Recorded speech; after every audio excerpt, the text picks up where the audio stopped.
Well, I thought we played with great energy and passion, and that was kind of the word we harped on before the game. I'm being completely honest here. I'm tired of being disrespected. So there was no question I was going to play this year. We are now the Las Vegas Raiders.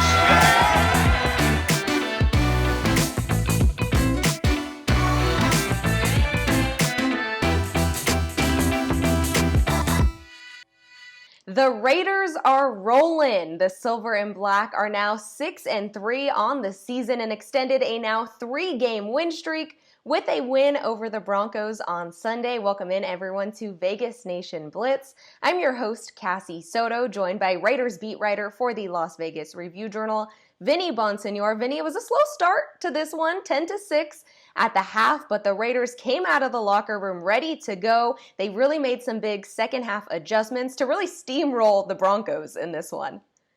Yeah, and they've been doing the second-half adjustment thing really well this year. They've completely turned things around in the third quarter. It was devastating to them last year. I think they were minus 87 in point differential in the third quarter.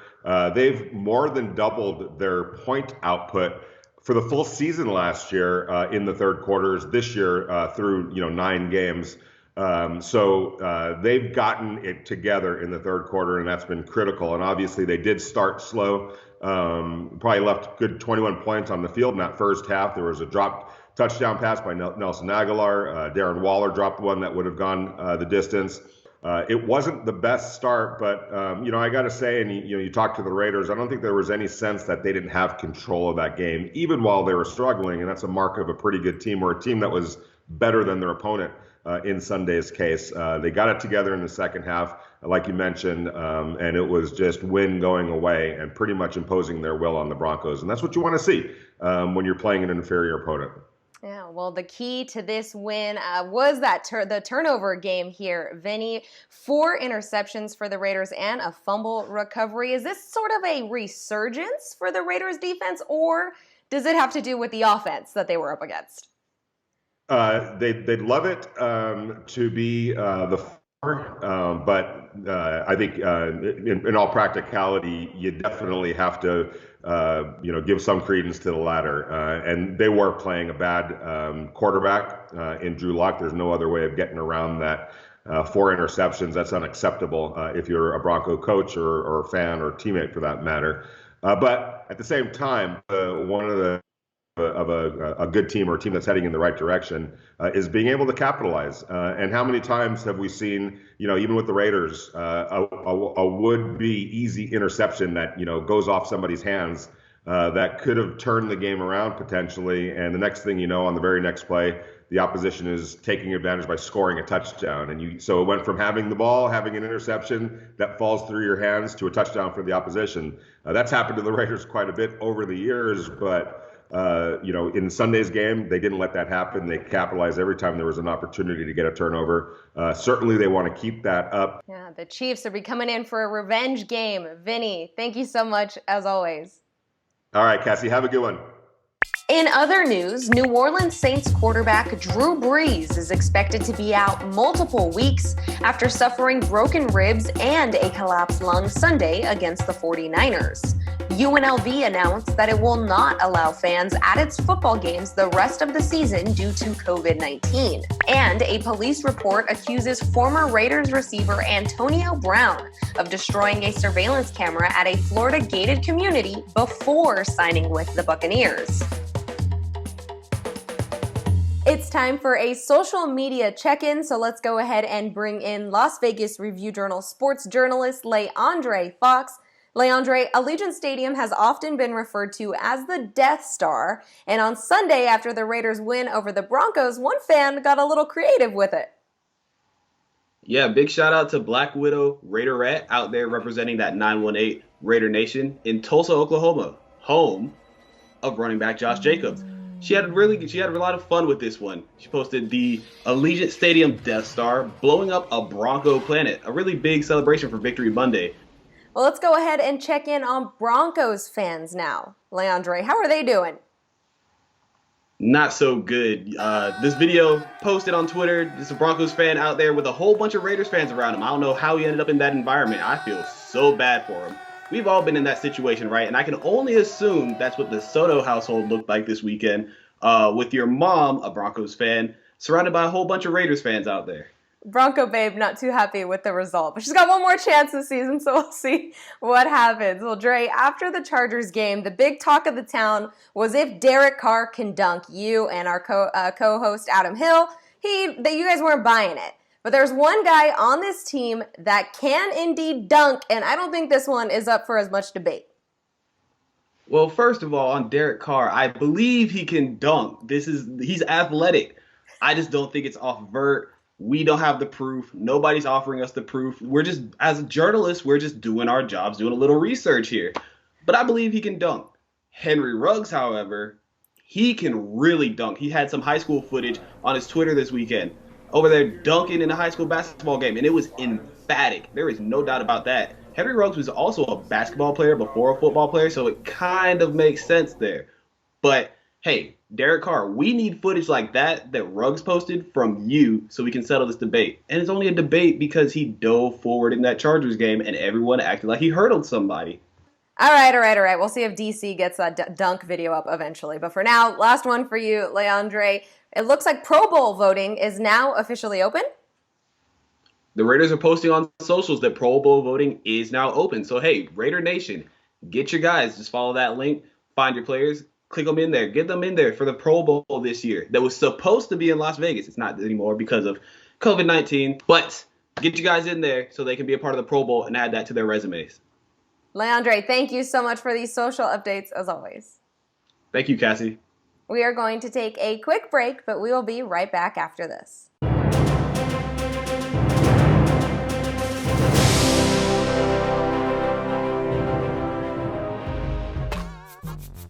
Who was the last Raiders head coach to win 10 or more games in a season? Was it A, Dennis Allen, B, Tom Cable, C, Jack Del Rio, or D, John Gruden? Stay on the winning page with Fan Fave Las Vegas Review Journal to receive Vegas Nation content, plus breaking news, local entertainment, and lifestyle coverage. For only 99 cents a week, you'll get home delivery plus unlimited access to LVRJ.com. However you like it, whenever you like it. Award-winning content, all at your fingertips. Subscribe today at mylvrj.com/superfan. Our Vegas Nation podcast keep you up to date with all things Raiders. Get your week going with First and 10 on Mondays featuring Sam Gordon and Vinny Bonsignore. Who do you count on to make a big play when you need one? Wednesdays, Heidi Bang brings you in-depth interviews with Raiders players and personalities. You know it's a great challenge. On Fridays, get your dose of Raiders talk and musings from Ed Graney and Adam Hill with unsportsmanlike conduct. Should there be any discipline? No. People are going to get it, and that's fine. You've had 5 different right tackles. That might be a world record after 9 games. So, you change gears. You try to be responsible and smart about what you're asking people to do based on how much preparation and experience they have. Thanks for joining us here on Vegas Nation Blitz. I'm Cassie Soto alongside Las Vegas Review Journal sports columnist Ed Graney. Ed, we just heard from Raiders head coach John Gruden, and he thinks that his team could be setting some kind of world record for how many different guys they've had line up for his offensive line. And when you think about that and you see that the Raiders have averaged nearly 200 rushing yards these past 2 weeks, what does that say? It says Tom Cable, who's the offensive line coach, should be considered for assistant coach of the year. I don't know who votes for that. I don't know who else is in the running for that. But, Cassie, it's amazing what they've been able to do to patchwork an offensive line together each week to where now the last 3 weeks they've won 3 straight games in a row. How have they done it? They've run the ball. So no matter who they put out there, guys are getting hurt. They're getting hurt during games. They're coming back on. They've all done their job to a pretty high level to allow Josh Jacobs to have these kind of games. So, yeah. They've done a terrific job. How sustainable that is, we don't know. How long that could last. I'm sure they want all their starters back. Why wouldn't you? But for the point being that you're making about how well they've done, Tom Cable definitely earning the paycheck this year as the offensive line coach. Yeah, well, on that note, we do have to highlight the running backs here, Josh Jacobs and Devontae Booker. That guy doesn't say a whole lot. He said it was just another game for him, but it's got to feel pretty good scoring not 1 but 2 touchdowns on a team that didn't utilize him very much in his final years there. Archie speaks more than Devontae Booker at your house. Yes, Devontae Booker is a man of few words, says not a lot, but I'll tell you what, to go for that against the former team, I don't know if it was personal. I think John Gruden said like he was looking for something different. He had been there a while. That happens. It's all business and pro sports. You move teams. Rarely do you stay with a team your whole career. You're very fortunate if you're able to do so.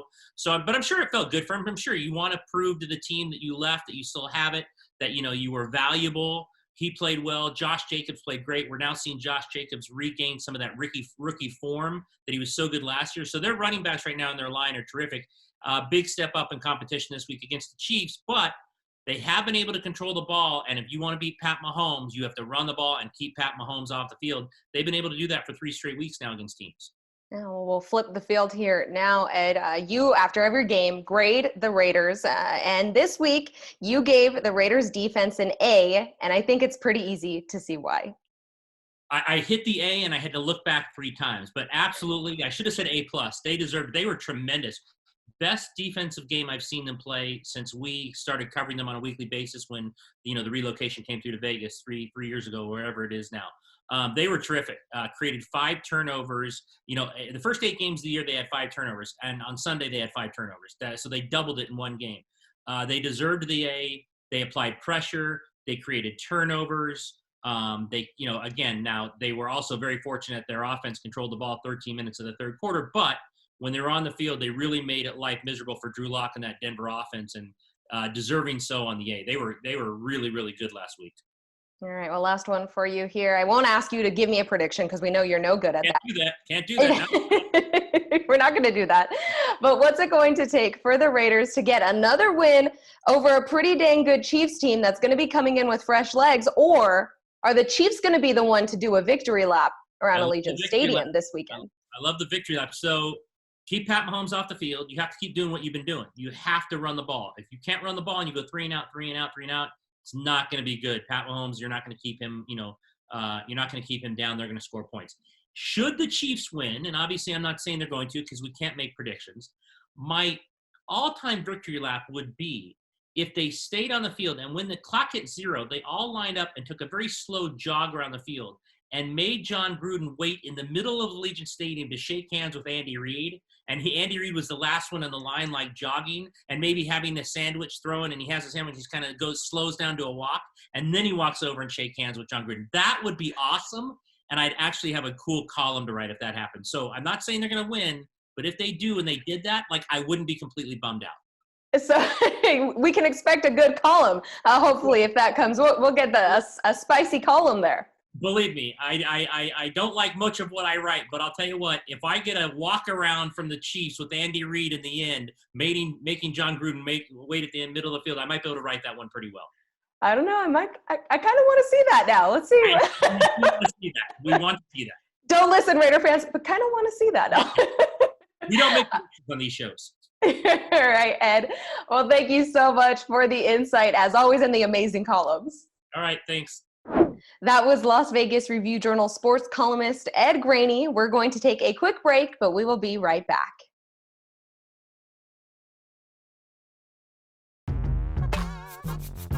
The answer? C. Jack Del Rio. Under Del Rio, the Raiders won 12 games in 2016 and made it to the playoffs, where they lost to the Texans in the wild card round. Welcome back to the Vegas Nation Blitz. It's your podcast host here, Heidi Fang, and I am joined with our NFL writer, Adam Hill. And we're going to talk a little bit here about the AFC West and get you caught up on the action from Week 10 here, now in the books. Adam, what really stood out this week to you? Well, I think it's the fact that the Chargers went on the road. They tried to play Miami, or they did play Miami, and it just didn't go well for the Chargers. They kind of struggled from the beginning. Justin Herbert was, I don't want to say figured out, but he was really stifled by that Miami defense, which has been doing that to a lot of different people. And we kind of saw some regression from that Chargers offense. The team still can't get much of a win, or can't get much momentum in terms of trying to get wins, but really that offense has been clicking, not so much today. And that really stood out about the division. The Chiefs, the best team in the division, the leaders in the division, they had the week off. So it was right here at Allegiant Stadium where we saw the Raiders and the Broncos. We really saw that separation between two of the teams. Raiders, a much better team certainly than the Broncos are right now, with a much better quarterback. The Broncos looking for answers, with Drew Lock really struggling. Okay, we know everybody's going to be looking ahead in Week 11 to what happens here at Allegiant Stadium when the Chiefs and Raiders face off in an AFC West clash in the division. But what's on docket, Adam, for the other two teams? So, yeah, all eyes are going to be here where, at Allegiant Stadium where the Chiefs and the Raiders are rematching the biggest game so far in the AFC West this year. No question about it. But some sneaky games in the AFC West to take a look at. The Jets go to L.A. to play the Chargers. We've talked about the Chargers cannot find a way to win. They're going to have to do it against the Jets. The Jets are trying to lose games. They're tanking for Trevor. You would think that the Chargers find a way to win that game. And the game that I'm really going to be looking at, the Broncos are playing the Miami Dolphins. The Broncos are hosting them. The Dolphins have to go a second straight week against an AFC West team, and we'll see if they can keep their momentum going. They are right on the heels of the Buffalo Bills. The Dolphins may be the best story of the AFC right now, and we'll see if they can keep that going against these Denver Broncos. As we wrap things up here at Allegiant Stadium, everybody, I want you all to stay tuned right now as we look at one of the Raider greats and actually one of the NFL greats, wide receiver Jerry Rice, in this moment in history. Though he spent the first 16 seasons of his career with the San Francisco 49ers, legendary wide receiver Jerry Rice continued to have success in his 4 seasons as a Raider. By the time he had signed with the Raiders, Rice was 39 years old. A first-round draft pick out of Mississippi Valley State in 1985, Rice was a 13-time Pro Bowl selection. One of those came when he donned the silver and black. To this day, Rice holds the most records for wide receivers in history, including receptions, touchdown receptions, and receiving yards. When the Raiders fell short in their playoff run in the year 2000, Rice would join the team in the following year. In that time, Rice became part of what was then known as the oldest wide receiver duo in the NFL when he suited up alongside of Tim Brown, who was 35 years old at the time. In consecutive seasons as a Raider, Jerry Rice topped 1,000 receiving yards and compiled a total of 16 touchdowns in the regular season in that time. He also went to the playoffs with the team twice. In 2002, he was part of the Raiders team that went to Super Bowl 37. Though the Raiders had lost the game to the Buccaneers, Rice turned in 77 receiving yards and scored a touchdown. By 2004, Rice became frustrated with his diminished role on the offense and requested a trade. He would play for the Seattle Seahawks in his final year in the NFL. Jerry Rice was inducted into the Hall of Fame in the year 2010. And that'll do it for this moment in Raiders history. We'll be back next week. Stay on the winning page with Fan Fave Las Vegas Review Journal to receive Vegas Nation content, plus breaking news, local entertainment, and lifestyle coverage. For only 99 cents a week, you'll get home delivery plus unlimited access to LVRJ.com. However you like it, whenever you like it. Award-winning content, all at your fingertips. Subscribe today at mylvrj.com/superfan. Our Vegas Nation podcast keep you up to date with all things Raiders. Get your week going with First and 10 on Mondays featuring Sam Gordon and Vinny Bonsignore. Who do you count on to make a big play when you need one? Wednesdays, Heidi Fang brings you in-depth interviews with Raiders players and personalities. You know it's a great challenge. On Fridays, get your dose of Raiders talk and musings from Ed Graney and Adam Hill with unsportsmanlike conduct. Should there be any discipline? No. People are going to get it, and that's fine. Thanks for joining us here on Vegas Nation Blitz. I'm your host, Cassie Soto. So there's this guy named Sam, and sometimes he gives us some numbers and some NFL stats. And this week, he was pretty dang spot on what the Raiders needed to do to get a win. He joins us now. Sam Gordon, the man himself, always brings us great numbers. Sam, last week, you hit the nail on the head saying that the Raiders would win this game if they took advantage of Drew Lock's inefficiencies, and they did just that. Yeah, they did, Cassie. I really thought, given the circumstances, I thought it was one of the Raiders' finest defensive performances of the season. They really pressured Drew Lock. He had struggled throughout the season against the Blitz, one of the least efficient passers in the NFL against the Blitz. They got after him, the 2 sacks, 7 quarterback hits, and really coaxed him into the 4 turnovers, the 4 interceptions. So not not Drew Lock's finest moment by any means, but definitely one of the Raiders' finest moments. And so as a result, they are 6-3. They are moving on to the Kansas City Chiefs, whom, Cassie, as we know, they have beaten this year. They are the only team to do so, going into Arrowhead Stadium and securing a 40-32 victory. The rematch is Sunday at Allegiant Stadium. I cannot wait. I appreciate you having me on the show. All right, Sam, well, you preview it there, so go ahead and give us some numbers if you can. The Raiders are going to host Patrick Mahomes, a guy that doesn't make a whole lot of mistakes. He's not this Drew Lock kid. So what's it going to take? You mentioned the win. That's not really an advantage there because the Chiefs are going to be fresh off of a bye when they come to Las Vegas, Sam. Yes, they are, Cassie. Yes, they are. I think there are a couple things that bode well for the Raiders, or a couple things that they can lean on, or going to try and lean on in this game Sunday, right? The first thing I think is the running game, right, Cassie? The Raiders have really got back to the running game these last few weeks, turning in their three best outputs of the season, the 209 yards against the Cleveland Browns. Then they go for 160 yards against the Chargers. And then, of course, on Sunday, the 203 yards against the Broncos. And as a result, they now boast the league's seventh best rushing offense. They average 139.2 yards per game. And that is crucial, right? Crucial going into Kansas City because you want to keep Patrick Mahomes, that bad man, Patrick Mahomes, the man I believe is going to win the NFL MVP. You want to keep him on the sideline as long as possible in that explosive Chiefs offense with Tyreek Hill, Travis Kelce, Clyde Edwards-Helaire, Le'Veon Bell, and company. Do you want to keep them on the sideline for as long as possible? And that worked for the Raiders in that first game, right? They had the time of possession advantage. They hold the ball in that game for 35 minutes and 18 seconds as opposed to 24 minutes and 42 seconds for Kansas City. So I look for them to lean on that running game again on Sunday as much as possible and try and simplify Derek Carr's job. He was outstanding in that first matchup, and a running game was only going to help him again on Sunday. As far as defensively, I really thought, Cassie, considering the circumstances, you're going into Arrowhead Stadium, you're playing against that offense. The Raiders turned in their finest defensive performance of the season against the Chiefs earlier this year. They coaxed Patrick Mahomes, Cassie, in that game to bad throws 26.2% of the time, all right, according to Pro Football Reference. That is his third worst mark in any game this season. He was also pressured on 44% of his dropbacks. That is a season high. So they got after him in that game in a way that no other team this year can, or in a way that no other team this year did, or rather. And that's despite only blitzing him 3 times, again, according to Pro Football Reference.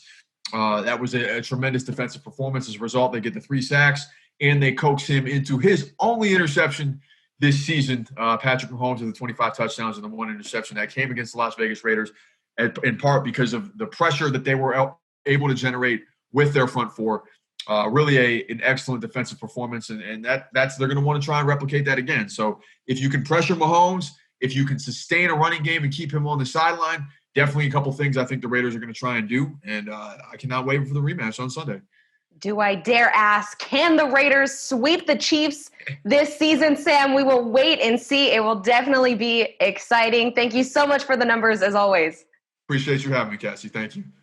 This has been another episode of Vegas Nation Blitz, but we will have your full Chiefs versus Raiders game preview this Sunday at 9 a.m. on Cox Your View, Channel 14. We'll also stream live on VegasNation.com, Vegas Nation Facebook page, Review Journal YouTube page. You don't have any excuse why you can't join us live this Sunday at 9 a.m. for Vegas Nation Game Day. For our Vegas Nation crew, I'm Cassie Soto. We'll see you then.